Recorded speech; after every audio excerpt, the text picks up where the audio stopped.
Cruz second degree to Cruz first degree one. What both of these amendments do is impose global Magnitsky sanctions on the supreme leader of Iran, Ayatollah Khamenei, and the regime's recently elected president-elect, Ebrahim Raisi.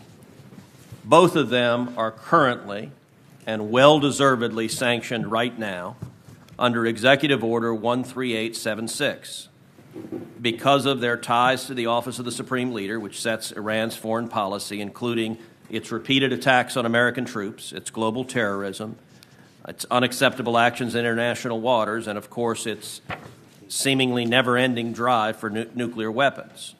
However, just yesterday, Biden administration officials were asked if they intended to keep those sanctions in light of Raisi's election. They reiterated that they were likely to revoke much of the Trump-era sanctions regime. Both Khamenei and Raisi richly deserve to be sanctioned under Global Magnitsky for corruption and human rights abuses. Khamenei has used corruption, violence, and confiscation to amass a conglomerate of entities worth approximately $200 billion stolen from the Iranian people. His three most valuable possessions are the execution of Imam Khomeini's order, the Mostazafan Foundation, and the Astan Quds Razavi. These companies also conduct international business. The U.S. should use Global Magnitsky to isolate and to freeze this business empire and to block the regime. And as for Raisi, Raisi is a monster and a tyrant. He was one of the 4 judges on the death committees in 1988 responsible for the mass executions of thousands of political prisoners over 5 months. He then served as a prosecutor in Tehran and other judiciary positions, which he used repeatedly and systematically to persecute Iranian dissidents. And he has already said he intends to intensify crackdowns and increase Iran's military aggression. And so I would urge adoption of these amendments. Thank you. Senator Cardin. Thank you, Mr. Chairman. First, let me thank Senator Menendez and Senator Risch for bringing forward the Global Magnitsky Reauthorization Act. I also want to thank you for including in the package S-14 the combating global corruption, because this committee has been a leader on fighting corruption. I want to thank Senator Young for his help on the combating global corruption, where we will be able to evaluate every country's mission to fight corruption with tier ratings, and those that are not making significant enough progress will be subject to sanctions. But more importantly, we'll also have capacity in each mission to deal with how a country is dealing with corruption. The Global Magnitsky Reauthorization, S-93, reauthorizes this program and it strengthens this tool. Senator Wicker is my co-sponsor, and I know is supported by a lot of members of this committee. The Global Magnitsky has worked. It was an initiative by Congress, resisted initially by the administration, and has now become a global standard. We've gotten our allies to act on the Global Magnitsky framework. Canada, UK, Europe have all followed Americans' leadership. We know that this discussion has been on the agenda of Mr. Putin. We certainly have reached him. So, Senator Cruz, you raised a very valid point about making sure we have sanctions against anyone who's violating these basic principles, but I oppose your amendment, and I need to explain why. It's very important that we're dealing not just with visa restrictions, but also banking restrictions and confiscating money.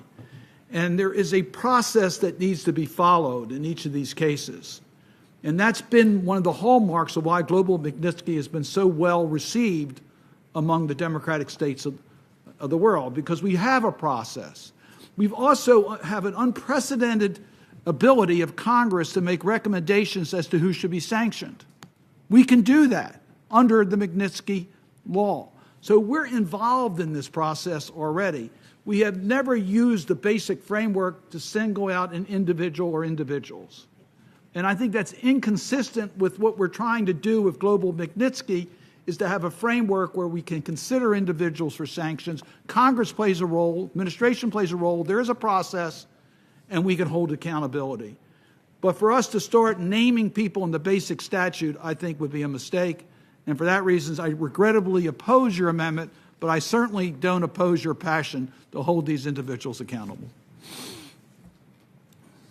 Anyone else wishing to be recognized? Senator Markey. Yep. Thank you, Mr. Chairman, very much. Global Magnitsky is obviously a very important concept that we all agree upon. And it's become the standard by which we operate. And we saw in Senate 14 how we're going to be using it as a way of dealing with the Nord Stream project, bringing natural gas from Russia into Germany and use it as a way of sanctioning individuals who are engaging in corruption. And that's an important thing to do, and I support it. But I just want to say here at this time that we should also take note of the fact that the United States imports 650,000 barrels of oil a day from Russia at $70 a barrel, tens of billions of dollars over the course of a year. So it's difficult to preach temperance from a bar stool. If we're going to be telling Germany that they should not be importing natural gas from Russia, then we should not be importing oil from Russia either. We just shouldn't be. And so to the extent to which those are corrupt individuals in Russia as part of this petro-oligarchy that exists there, we know it's the principal source of funding for their government, well, we're providing billions of dollars to Russia on a yearly basis, tens of billions. So I would say that I just want to say to my colleagues, I want to work with all of you in terms of backing out that 650,000, 700,000. We're at our highest level of imports from Russia in 10 years right now. It's getting higher and higher. So I'd love to work with my colleagues, ensuring that we back out all that oil, as we are asking Germany to do the same thing with natural gas.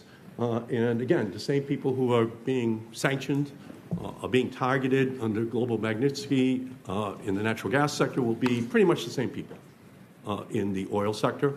And so I just would like to say that I think it's a great opportunity for us to work together because we know at the heart of it that so many of these regimes are just dependent upon the oil and gas revenue. And it gives us an opportunity to move in different directions domestically as well, that we break the addiction, but we also are sending a signal to the rest of the world that we're serious about it. We're not just going to preach, but we're also going to act. So I thank you, Mr. Chairman. I just wanted to take that opportunity to raise the issue as we're moving forward. I will be trying to take some action here, and I'd love to do it on a bipartisan basis. I think it's an important message to send to Russia.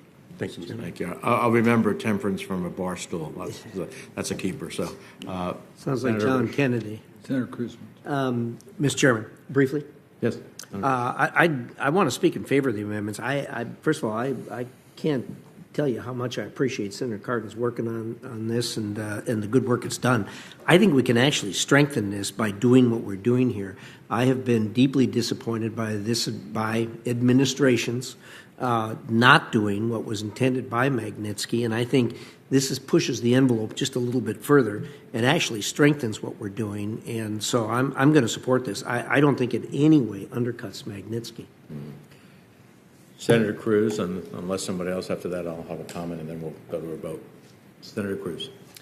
If I could briefly respond on a couple of things. One, Senator Markey's comments, where he suggested a desire to decrease oil imports from Russia. I emphatically share that desire and would more than welcome Senator Markey's cooperation in pulling back on the policies of this administration that are decreasing U.S. energy production. The reason we're importing more from Russia is because the Biden administration has canceled the Keystone Pipeline, has shut down new leases on federal lands, has shut down new leases in offshore waters, and as we produce less, that ends up sending billions of dollars to our enemies. And so the easiest way to take money out of Putin's pocket is for us to produce our own energy rather than importing it from Russia.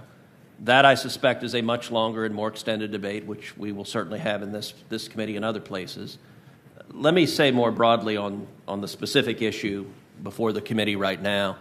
I share Senator Cardin's passion for Global Magnitsky. I think it is an incredibly important tool. I think it's a tool that America has used to protect human rights globally, and it is, so I'm an enthusiastic supporter of reauthorizing it.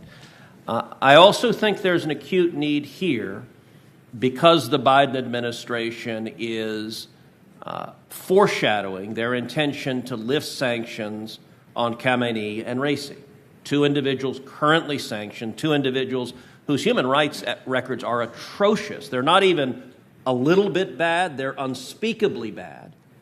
And the Biden administration is foreshadowing an intention to lift sanctions on them in exchange for nothing, not in exchange for any agreement, not in exchange, but simply to lift sanctions on them unilaterally. And so this amendment is an opportunity for members of this committee on both sides of the aisle, Republicans and Democrats, to voice your opinion on whether Khamenei and Raisi should have sanctions lifted upon them or whether the same standard should apply to them that apply to other bad actors across the globe.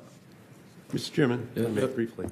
Senator Markey. Yeah, thank you, Mr. Chairman. I would just acknowledge for members that there is a vote that's ongoing. Yeah, thank you. So just for the record, the number that I'm using of 650,000 barrels a day imported from Russia is during the Trump administration. Those are the most recent numbers, just so you understand. And this is as he's meeting with Putin and simultaneously saying that we've reached energy independence in the United States. Clearly, we had not under the Trump administration.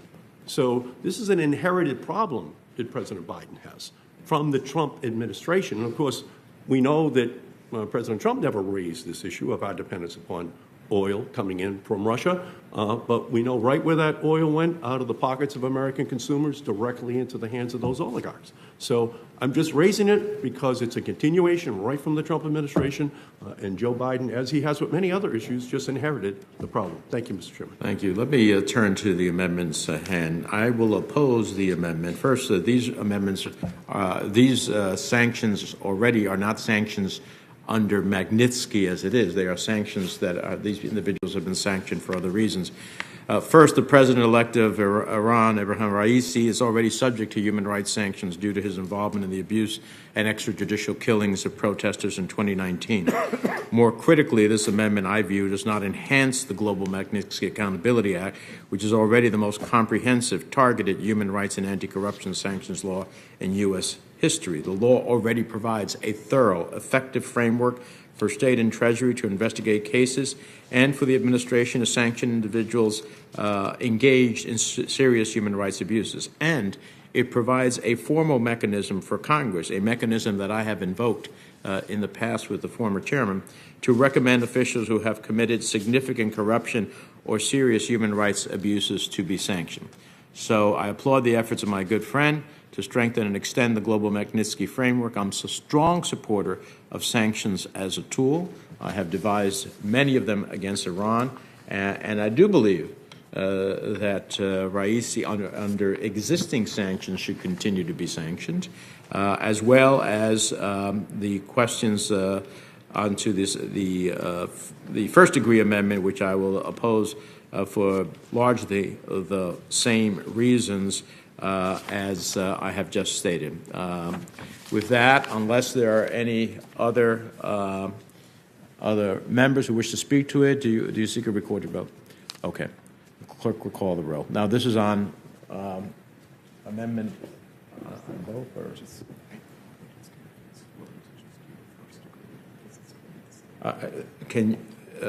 is the first-degree amendment a sufficient roll call vote, or you're looking for a roll call vote on both of them?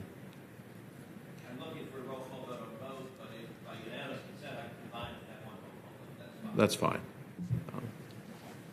Unanimous consent has been asked to combine both the first and second degree amendments into one vote. Is there any objection? Without objection, so ordered. The clerk will call the roll. Mr. Cardin? No. Mr. Shaheen? No. No by proxy. Mr. Coons? No. Mr. Murphy? No. Mr. Kane? No. Mr. Markey? Nope. Mr. Merkley? No. Booker? No by proxy. No by proxy. Mr. Schatz? No by proxy. No by proxy. Mr. Farhan? No. Mr. Risch? Aye. Mr. Rubio? Aye by proxy. Aye by proxy. Mr. Johnson. Aye. Mr. Romney. Aye. Mr. Portman. Aye by proxy. Aye by proxy. Mr. Paul. No. Mr. Young. Aye. Mr. Barrasso. Aye by proxy. Aye by proxy. Mr. Cruz. Aye. Mr. Rounds. Aye. Mr. Haggerty. Aye. Mr. Chairman. No. Mr. Chairman, the yeas are 10, the nays are 12. And the amendment fails.